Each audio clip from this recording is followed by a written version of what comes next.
Welcome, everyone. We'll get started in just a minute.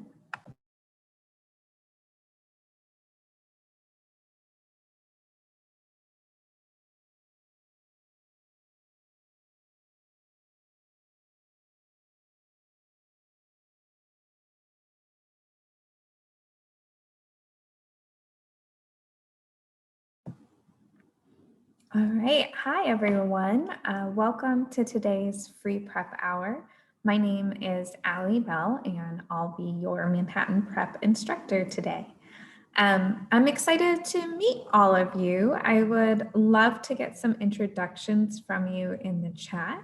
If you wouldn't mind sharing, where are you joining us from today, and when are you planning to take the LSAT? I'll send you a little chat right now to get you started.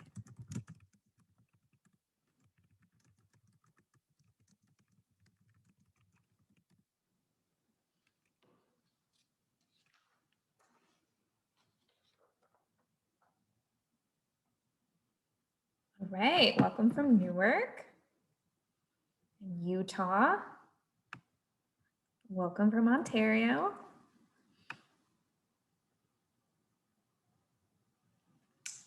Looks like we've got a couple folks planning for April test dates. A lot of folks planning for April test dates. Welcome from New York. Some folks thinking about the summer, the fall, or even next year. Awesome. Well, it's nice to meet you all. And I encourage you to continue to use the chat throughout today's session to share any questions that you have with me. We're going to cover a specific content lesson together. And so you can share questions that are related to that content. Or at the end of the session, if you have some more general questions about LSAT preparation, you're welcome to share those as well. Before we begin, if you are looking for additional options for free LSAT prep, I wanted to share a few resources with you.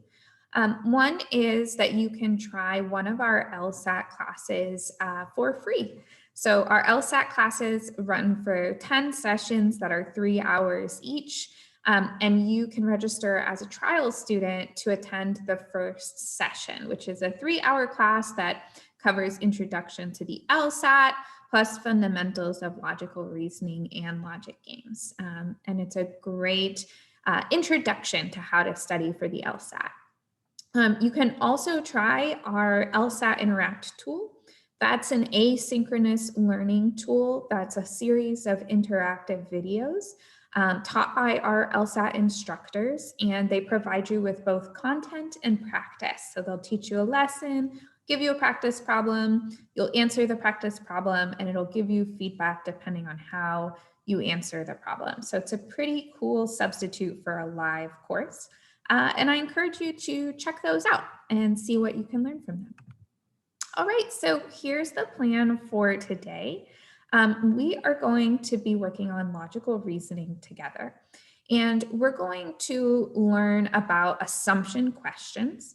And in particular, we're going to learn about a way of thinking about assumptions that can be helpful in preparing ourselves for necessary assumptions, sufficient assumptions, and principal support questions. And this is the idea of bridge and defender assumptions. So we're going to start today with a little exercise, and then we'll do some practice problems. And all of the practice problems that we do today are taken from a real practice test. It's practice test 65, section 4, if you want to look them up at all after this video. All right. So as you likely know, the logical reasoning section is composed of a wide range of tasks. And one of those tasks is to describe the assumption that an argument is making. And those assumptions tend to come in 2 flavors. So I'd like to start with an example. This is a simplified argument. Of course, it's much simpler than what you'll see on the LSAT questions in just a minute. But let's say that we're given an argument that has the premise, the train departed on time, and that is used to support the conclusion that the train will arrive on time. I'd love to hear from you in the chat. what are some things that this argument is assuming? Tell me in the chat.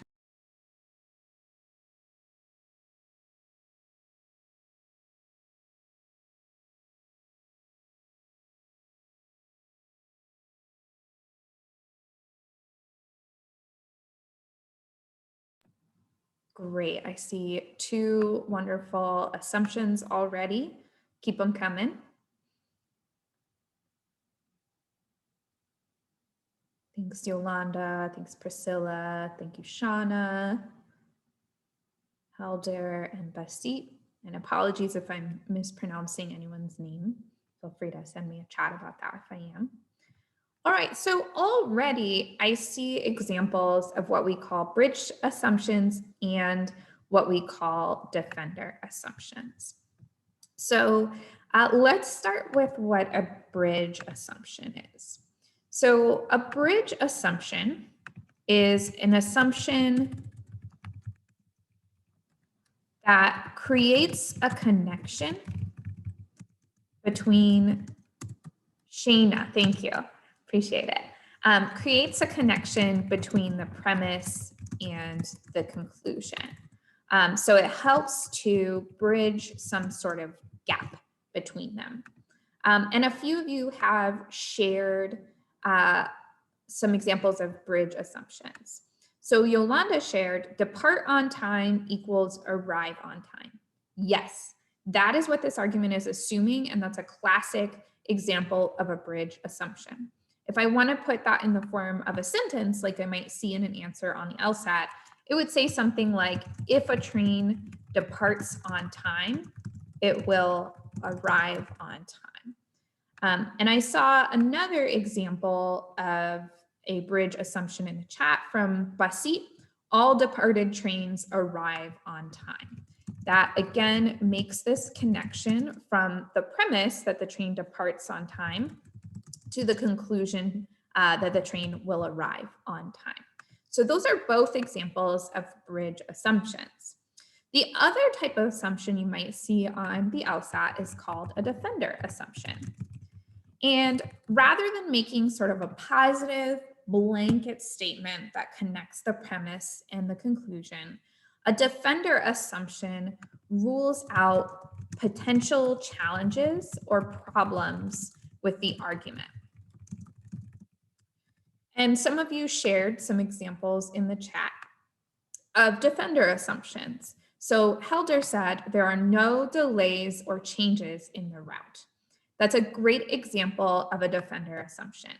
If there were a delay or a change in the route, that would call into question this conclusion that the train will arrive on time. So to protect our argument, we add in this statement, nope, we don't have to worry about that. There are no delays or changes in the route. So we're defending against two potential problems at once. There were some other examples in the chat. Let me see if I can find another example. So Shayna said there will be no technical issues. So again, thinking about a potential problem that the person who wrote this argument did not take into account and ruling out this problem, saying there will be no technical issues. So let me see if there's one more.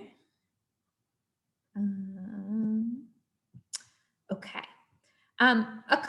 One thing I want to clarify is I saw a couple of folks mentioned as an assumption, the train departs on time or the train arrives on time.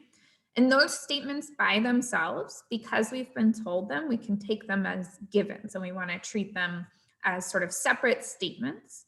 The assumption that we're making is about the relationship between those statements. So if they tell us the train departs on time as a premise, we can accept that as a fact and we don't have to wonder whether it's true. We do wonder whether it's enough information to support the idea that the train will arrive on time. We typically don't call the conclusion itself an assumption. And the reason for that is that even though the conclusion hasn't been fully proven, an assumption is something that is unstated. So it's a piece of information that would be helpful to the argument, and in fact is usually even needed for the argument to work, but it hasn't been stated. So it's something that was left out. So even when a conclusion like the train will arrive on time is questionable, we don't call it the assumption, and we wouldn't expect to see it in a set of answer choices. So let's back up for a second and look at the difference between these two. And I'm going to stop talking and just encourage you to take a moment to look over these and see if you can, in your head, put into words, what's the difference between a bridge assumption and a defender assumption?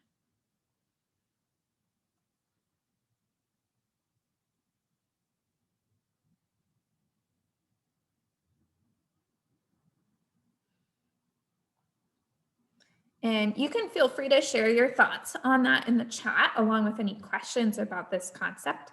I'm going to do my best to articulate the way that I think about it.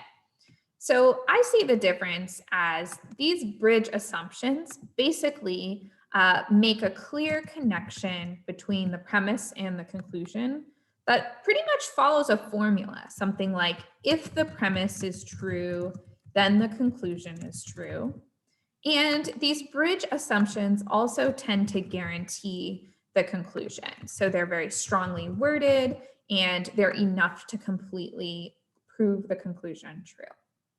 Defender assumptions, on the other hand, are much less formulaic and less predictable. And that's because there's typically basically an infinite number of possibilities for defender assumptions. As many possibilities as we can come up with potential challenges. So we came up with 3 just in the short time that we were thinking about this particular argument. I'm sure we could come up with more. They also do not necessarily completely validate the argument. And that's because in order to completely validate the argument, we'd need to cover all of them. We'd need to rule out every single potential challenge. But each defender assumption just rules out one particular type of challenge, not all of them. Great point, Shayna. So the bridge includes often conditional language. So when we see that if statement or the all statement, that's a really strong statement that guarantees the conclusion to be true. And we can call that a conditional. Thank you, Helder, for this description as well. The bridge assumption is an absolute argument that kind of ignores the challenges. Yeah, so it's like it's the doesn't focus on the negative. It's just like nope, kind of the magic wand of statements that wipes away all the challenges without ever even having to talk about them. And the defender assumptions account for the challenges but disprove them. That's a great way of putting this. I love it. So let's talk about why this is important. The reason that this is helpful is it can prepare us both for the patterns that LSAT tends to use in terms of which type of assumption you'll see on which question, and also prepare us to be flexible if we're expecting to see one of these, but we end up seeing the other one of these by surprise. So bridge assumptions tend to be used for what we call sufficient assumption questions and principal support questions.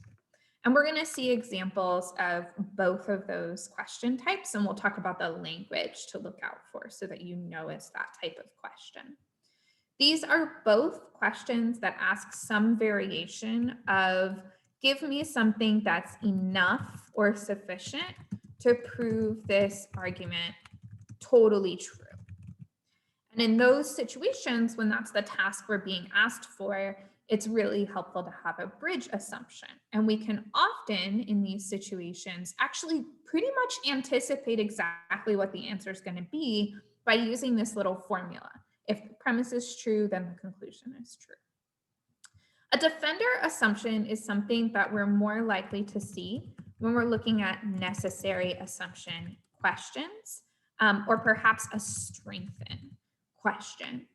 And these are going to be less predictable. So if I notice that I'm being asked for a necessary assumption or to strengthen an argument, then I probably won't try to perfectly predict that bridge assumption, instead I'll start kind of brainstorming what are some potential challenges, but be open to one that I maybe didn't plan for.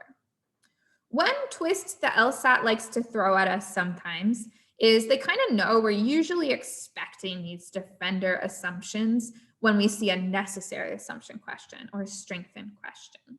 But these bridge assumptions are also okay for a necessary assumption question. So I can also use one of these as long as it is a perfect fit and not too strong. It's not more than the argument needs, which is a tough call.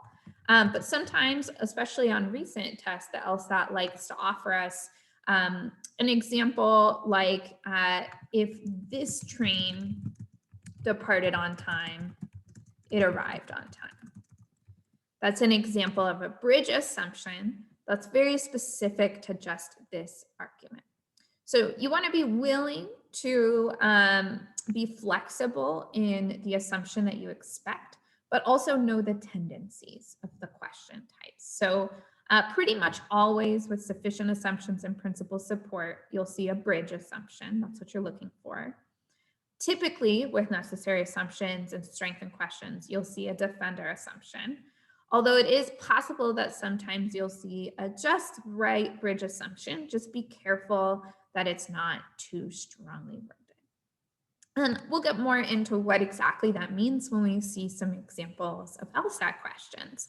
But before we dive into some hands-on practice, let me know what questions this brings up for you. I'll just be quiet for about 15 seconds if you have anything you want to put in the chat.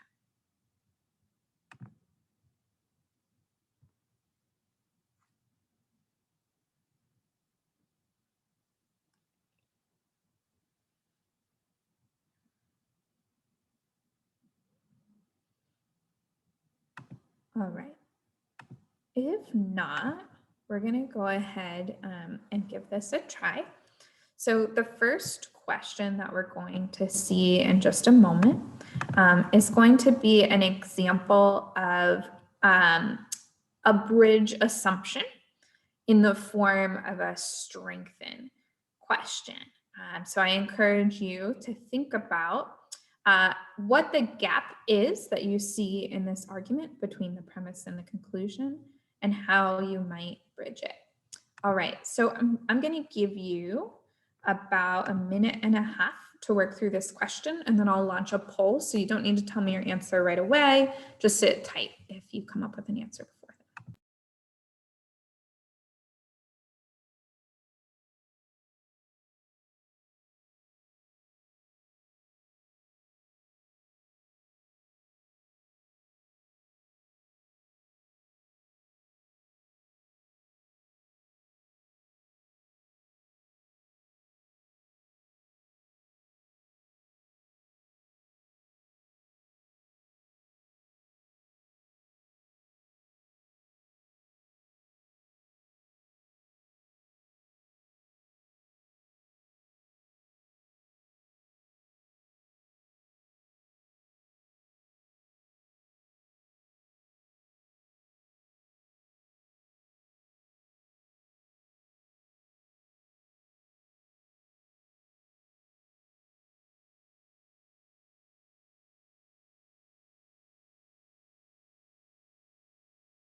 All right, it's been about a minute and a half, so I'd love to find out what you're thinking about this question.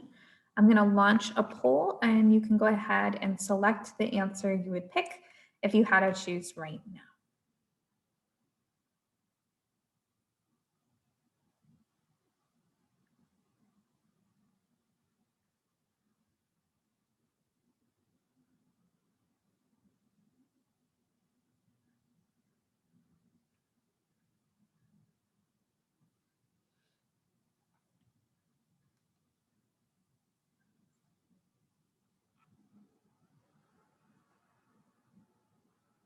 Give you about 5 more seconds.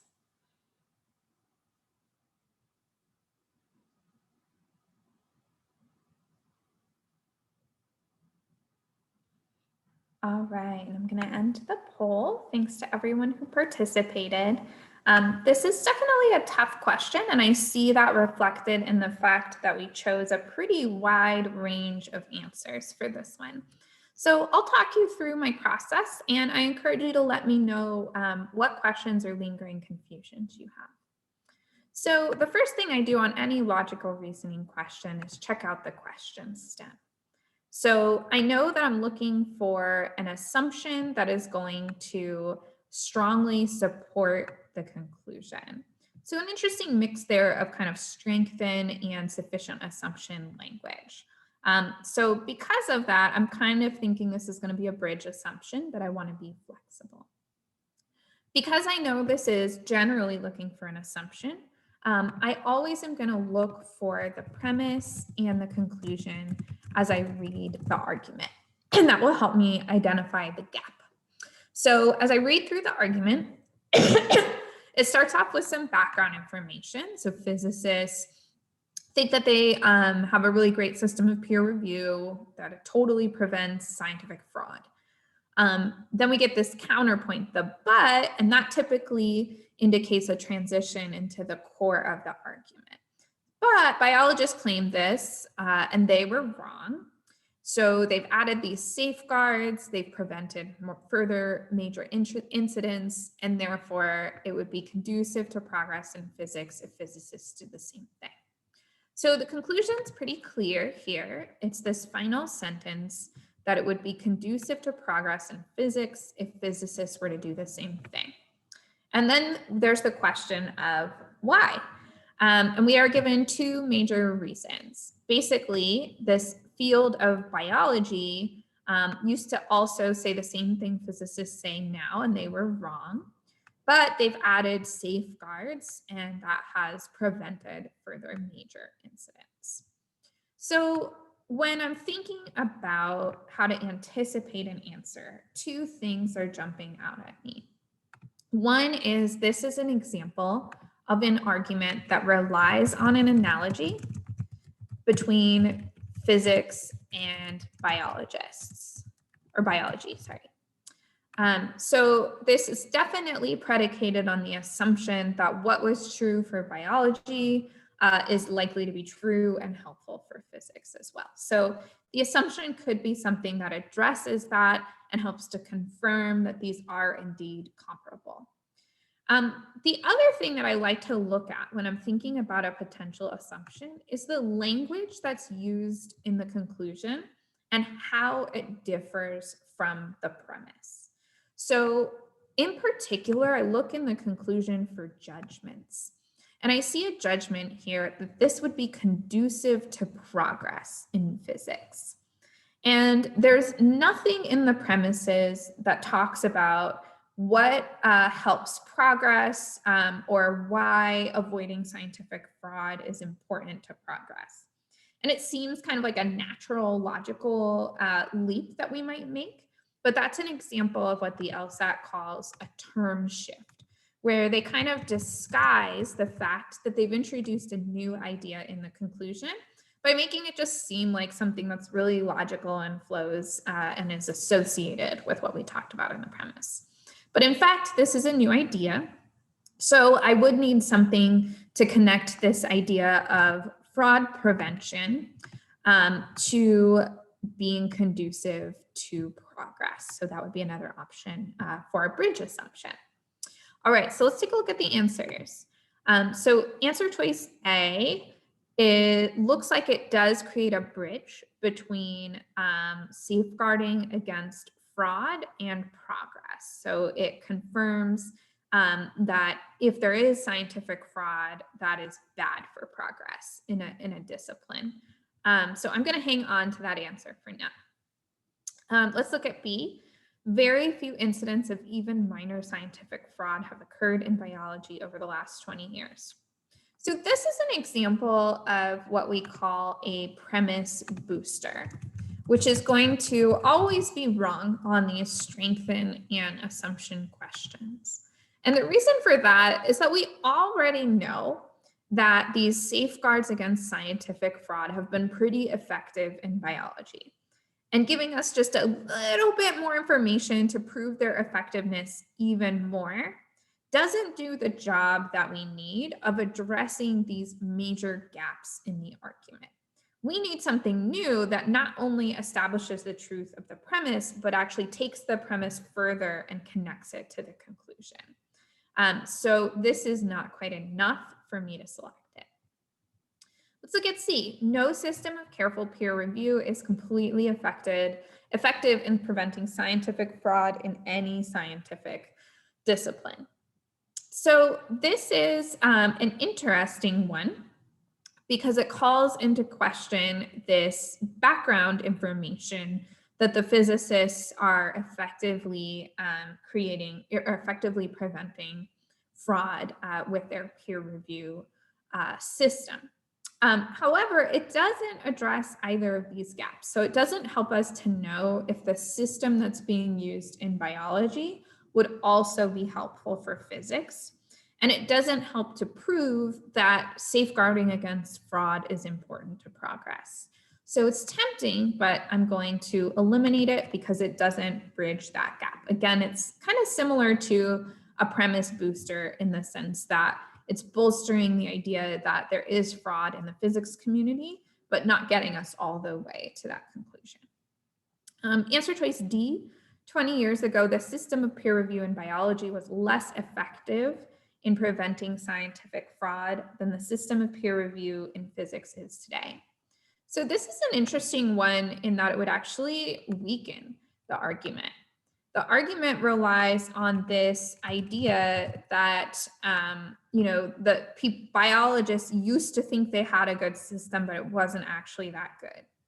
And so therefore physicists must also be wrong that they have a good system. But this is suggesting actually, it sounds like physicists today have a better system than biologists used to. So maybe their system is not so bad. And we definitely want to make sure that we're supporting the conclusion. So we would eliminate that answer. And then the final conclusion, over the years, there have been relatively few, if any, major incidents of scientific fraud in physics. This would also weaken the conclusion because it suggests that there might not be a need for these safeguards against scientific fraud, and that physicists are indeed right that they've been effectively preventing it. All right, so the correct answer ends up being A, and you'll notice that it matched pretty well with one of the two pre-phrases for what the bridge assumption might be. Let me know in the chat, what questions do you have, or is there anything you want me to go over again in terms of the answer choices or this process?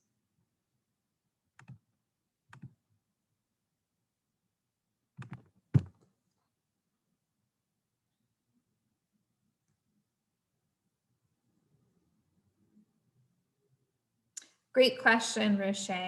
Says, how did I know that it relied on analogy? So the reason that I know it relied on analogy is that basically an analogy is a comparison between two, somewhat different things. And in the context of the LSAT, that comparison is used often to support a conclusion.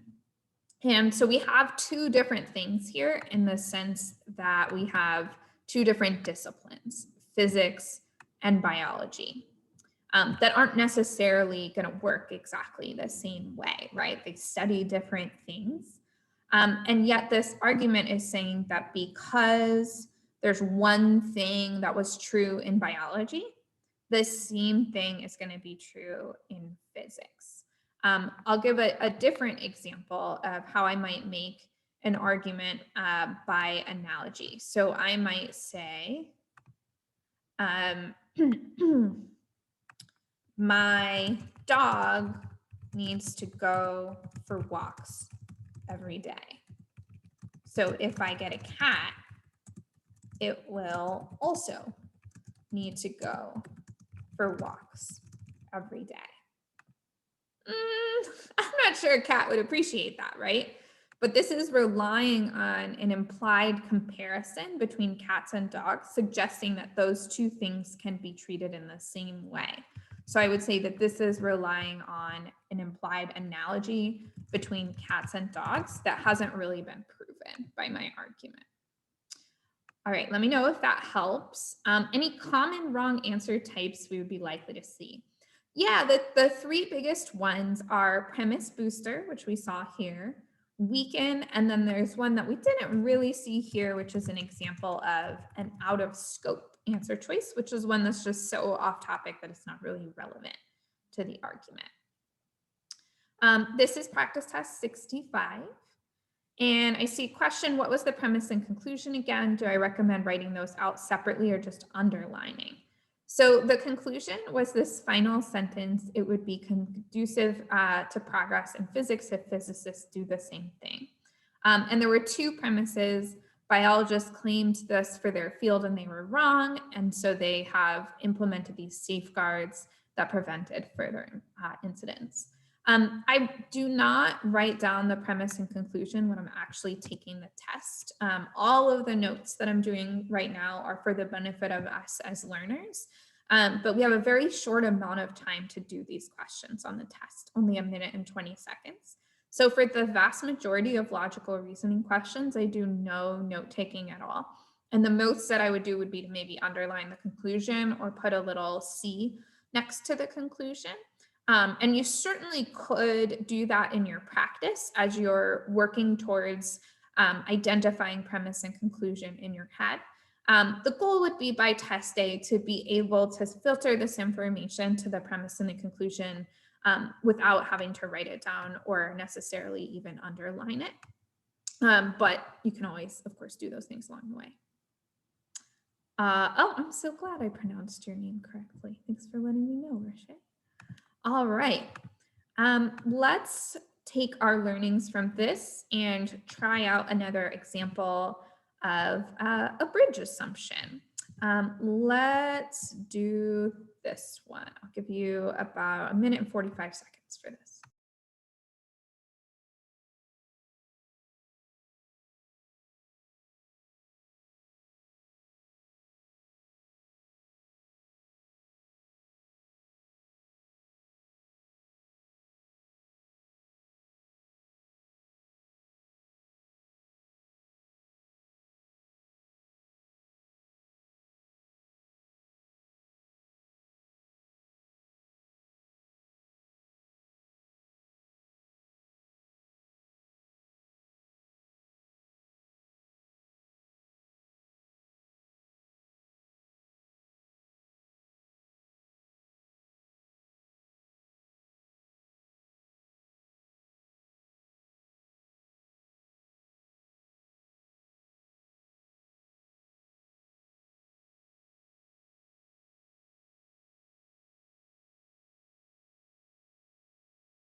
All right, that's about 1 minute and 40 seconds. So I'm gonna launch a new poll and let me know what you're thinking for this one.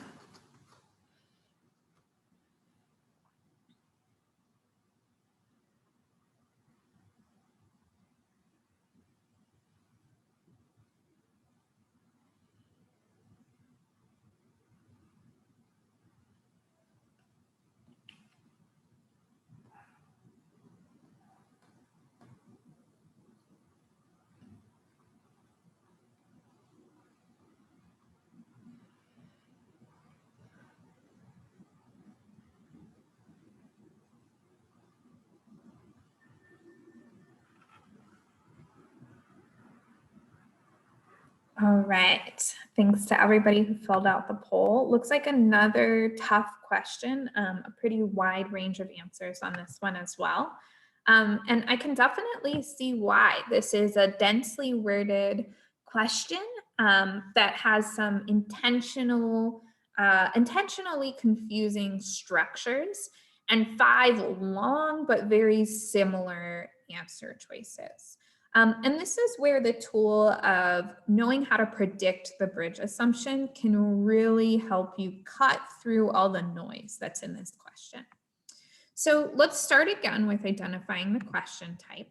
This is an example of a principal support question. So it's asking me for a principle that if I were to plug it into this argument would help to validate it.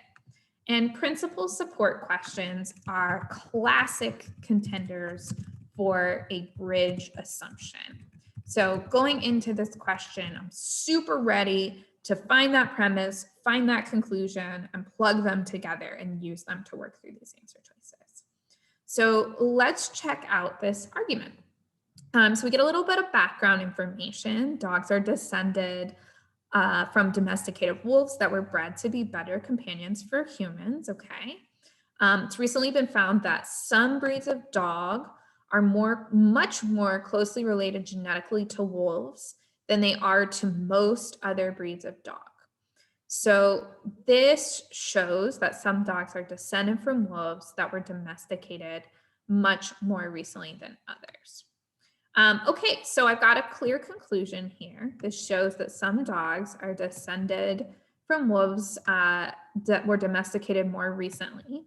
And my support for that is that some breeds of dogs are much more closely related to wolves than they are to most other breeds of dog. So for this one, I'm going to write this out in kind of arrow format to help me anticipate what my bridge assumption might be. So I've got my premise, some breeds of dogs. So I'm just going to put some dogs closer to wolves than other dogs. And the conclusion from that is that these dogs descended from wolves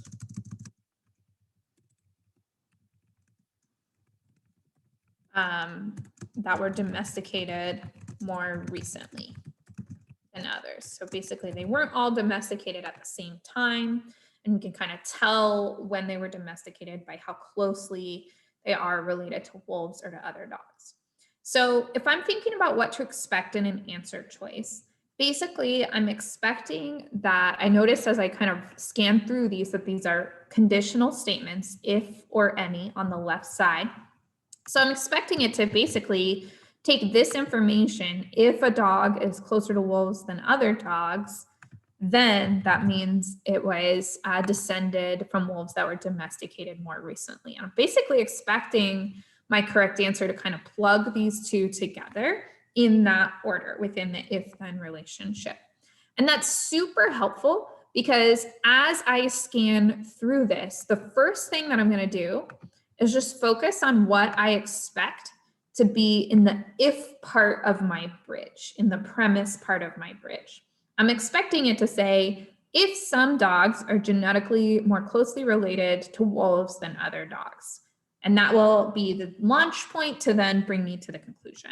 And I can eliminate anything that doesn't stick very well to that. So let's check out the if parts. If one breed of dog is descended from wolves that were domesticated more recently. Okay, so right away I noticed this is using conclusion language in the if statement. So this is going to be out right away because I need to jump from my premise to my conclusion, not backwards. And when I jump backwards, that's an example of what we call reverse logic, which is always going to be wrong. So right off the bat, I'm eliminating answer choice A without even reading the whole thing. Let's take a look at B. If one breed of dog is more closely related to wolves than to another breed of dog. Okay, that really closely matches how I predicted that this part of the bridge would go. So I'm going to keep it. Any breed of dog descended from wolves that were domesticated. Okay, so this again is getting into the idea of domestication in the wrong part of the answer choice. I wanted to say something about if dogs were, more closely related to wolves, not if they were descended from wolves that were domesticated. So I'm going to eliminate that. D, if one breed of dogs is more closely related to wolves than another breed of dog is. Okay, so this one I might have to look back at the text to catch, but it has a tiny subtle difference from the premise itself. So the premise isn't comparing, how closely is a golden retriever related to wolves compared to how closely a German shepherd is related to wolves. It's saying some breeds of dogs are more closely related to wolves than they are to other breeds of dogs. So in other words, a golden retriever is closer to a wolf than to any other breed of dog. So this doesn't quite match the premise, and I need it to match the premise and then jump to the conclusion. So I'm going to eliminate it. And then E starts off with any two breeds of dog that are more closely related to each other than to wolves. So that's actually, again, different. This is talking about dogs that are more related to wolves than to each other. So I'm hoping now that B pans out and does a good job of bridging the rest of the gap because it's the only one that's a good match for my premise. So let's check out what the second half of B says. So if one breed of dog is more closely related to wolves than another breed, then the former breed of dog has more recent undomesticated wolf ancestors than the latter breed has. That is a mouthful. They're intentionally putting in the former and the latter to make this confusing. I definitely see the language of domestication that I'm expecting to see in the conclusion. So having ruled everything else out, I would then go ahead and pick this one. If I want to really think it through, I can kind of match up the parts. So the former breed of dog would be the one that's more related to wolves. And that one has more recent undomesticated wolf ancestors. So it's, closer in the past to wolves that aren't pets than other dogs that aren't as related to wolves. That matches up with my argument. All right, so that was a doozy. But the big takeaway here is to use this structure, knowing you need to connect the premise to the conclusion, and look carefully for a good match in terms of the language and the order of the ideas. Let me pause for a second and let me know what questions you have or what parts of that you'd like to hear more about.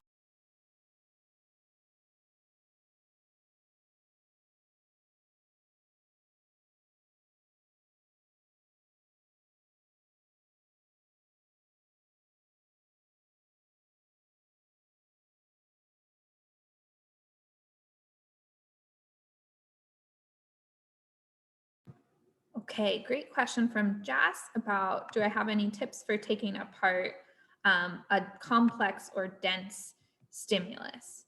Yeah, so for this one in particular, I think that when I see that it's very complex, it helps for me to start by just looking for the conclusion.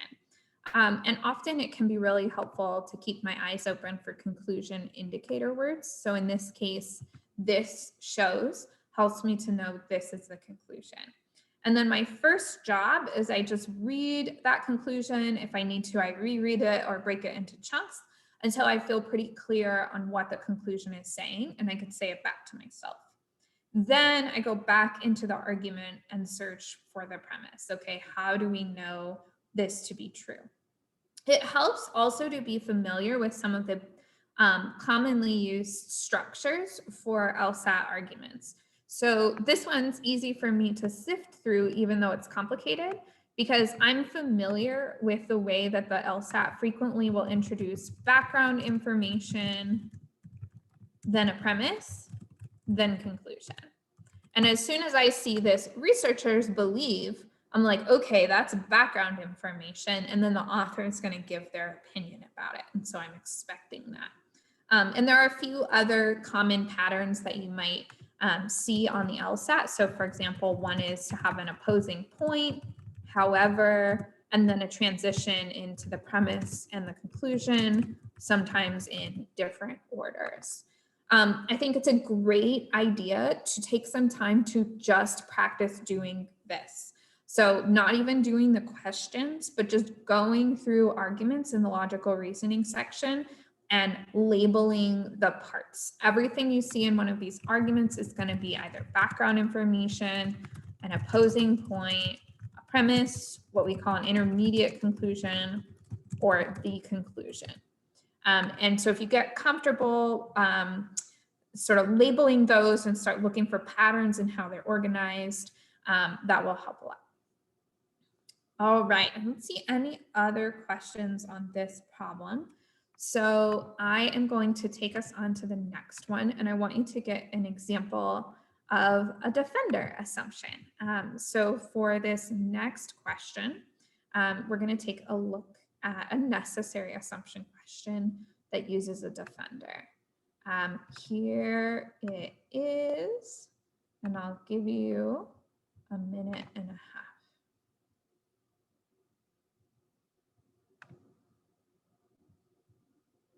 Sorry, I think I'm sharing the wrong thing. Let me fix this. One sec.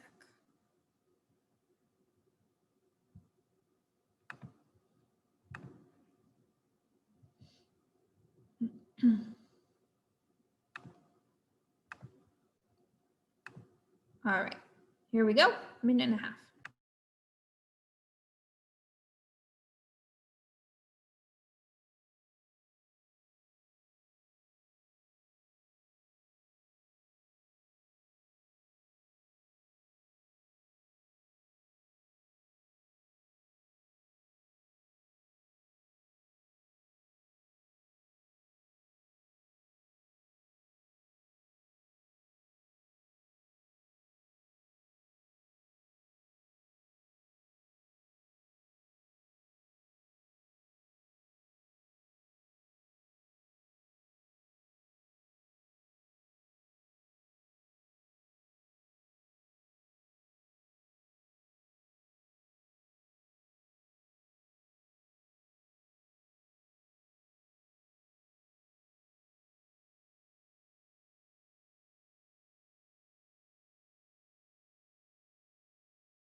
All right, I'm going to go ahead and launch a poll. And let me know what you're thinking here.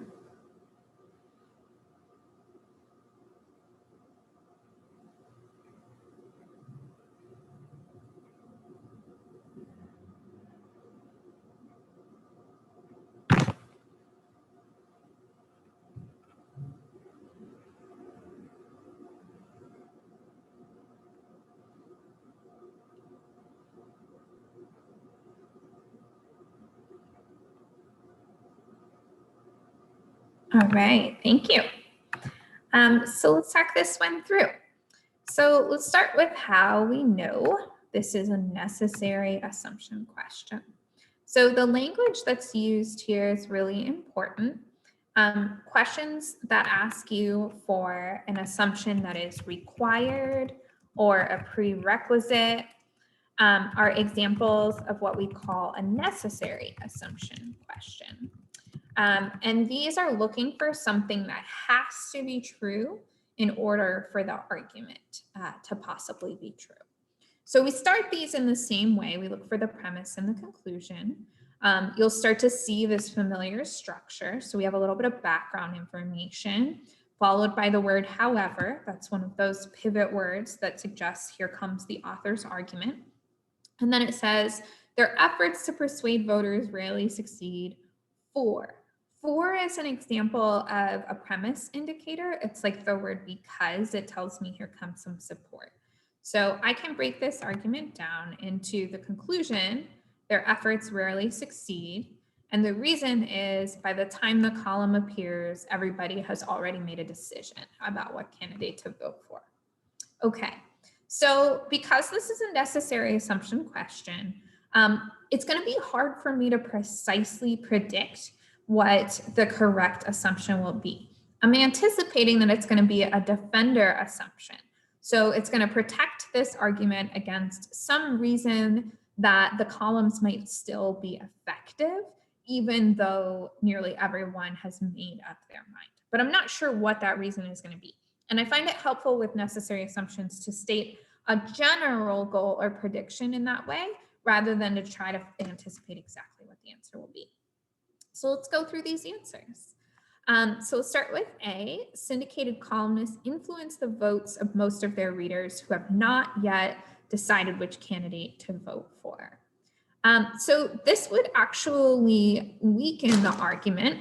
The claim is that the efforts to persuade voters rarely succeed, and this is suggesting that they do at least succeed in some cases, and a necessary assumption should always strengthen the argument. So I'm going to eliminate that one because it does the opposite of what we're looking for. Answer choice B, the attempts of these columnists to persuade readers can instead cause them to vote a different way. So this would support the idea that their efforts do not succeed, but it doesn't meet the test for a necessary assumption. This doesn't have to be true in order for their efforts to rarely succeed. They don't have to actually end up creating the opposite effect of what they intended to. So this is an example of an answer choice that's a little bit too strong to be a necessary assumption. Answer choice C, people who regularly read columnists regularly read these columns, mainly read columns with people who they already agree. This is an example of something that doesn't really make a difference one way or another. It's not quite specific enough in terms of the effort to persuade people to vote. So it's not super clear what impact it would have on the argument. Answer D, readers of these columns are less likely than people who don't read the columns to be persuaded. This is an example of something that's out of scope. We're not trying to compare how this effect would work on different subsets of people. We're trying to strengthen the claim that these columns don't work to persuade voters. Answer choice E is the correct answer, and it's an example of a defender assumption. So it rules out the possibility that maybe these folks, even though they've already decided, could be persuaded to change their mind. And it says, nope, these folks cannot be persuaded to change their mind. And that means that this conclusion is correct. So correct answer here is E. Any questions on that?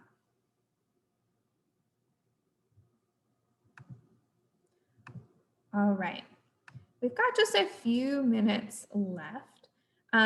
So I'd love to recap what we've talked about so far and share a few more resources with you, and then take any general questions that you all have. So a recap of what we have done together today. So we learned about the two major types of assumptions. We've got bridge assumptions and defender assumptions. And we saw that each of these is particularly useful for certain types of questions. So bridge assumptions are often useful for sufficient assumption questions and principal support questions, sometimes also strengthen questions. Defender assumptions are particularly useful for necessary assumption questions, can also be used for strengthen questions. We want to know the difference between each of these and how to use them. So a bridge assumption is an example of something that completely fills the gap and says if the premise is true, then the conclusion is true. And these are highly predictable, which can be a great time saver when I encounter sufficient assumption or principal support questions. I can use that structure to more quickly eliminate answers. Defender assumptions are assumptions that rule out a challenge to the conclusion. And these are not very predictable because there are many possibilities, and they also do not totally fill the gap in an argument. They just rule out one challenge. We also talked during this session about the basic process that we want to go through in these assumption questions. So the general process we were using is first we were identifying the question type. Then we were breaking it down into premise and conclusion, breaking the argument down, anticipating our answer, and working from wrong to right. We talked about some of the common wrong answer characteristics for assumption questions. So on these questions, you want to be on the lookout for answers that do the opposite of what you're looking for. So in particular, weaken when they're supposed to strengthen. Answers that are out of scope, so they just don't really matter to the argument. And answers that are a premise booster. They don't bridge the gap, they just help to reinforce the premise. All right, with that, let me just share a couple of additional resources and then I will take questions. So if you're looking for some more ways to study, you can check out our upcoming course schedule on our website, and keep in mind that you can try any of our in-person or online courses for free. All right, we've got about 2 minutes left, and I am open to any of your general questions about all things LSAT. Pepper me with them in the chat.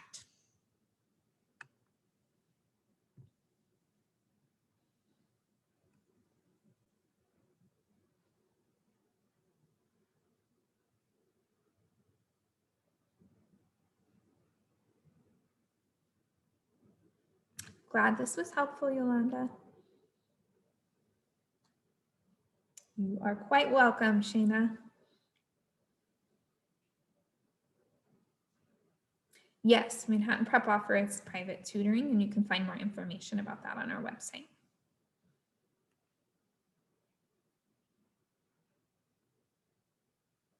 Thanks for coming, Priscilla.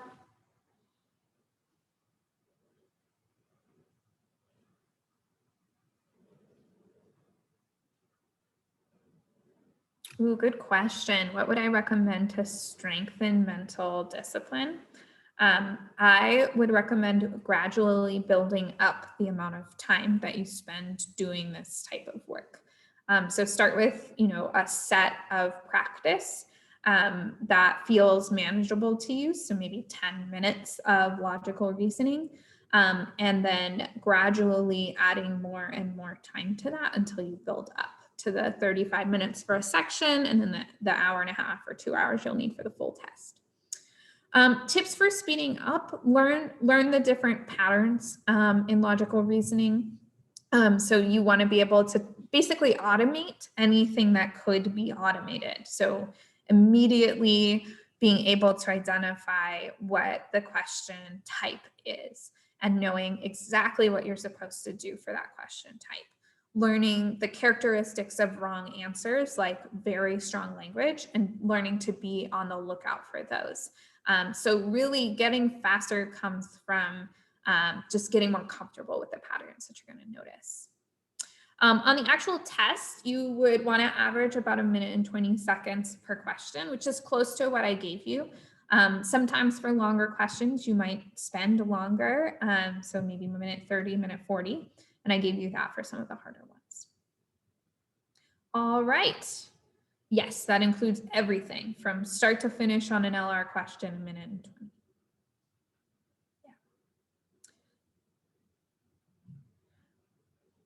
Yeah, so knowing when to slow down or speed up, generally with the LR stimulus, it's short enough that you just kind of want to read the whole thing with an eye for the premise and conclusion and make sure that you thoroughly understand the premise and conclusion.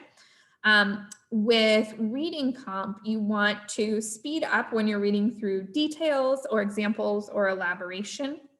And you want to slow down when you're reading an opinion or the author's main point. That's a great question. So we generally recommend 3 months to study for the LSAT at a minimum. It really depends on what your starting point is. So if you haven't yet, I would encourage you to take a practice test. There's one for free available on our website to get a feel for how far you are from your goal score. And if you have just, a couple points that you need to move the needle, then a month might be a good amount of time. But if you have more than that, then you will likely need more time. All right, that is all for today. I am gonna let you all go. Thank you so much for hanging out with me and take care.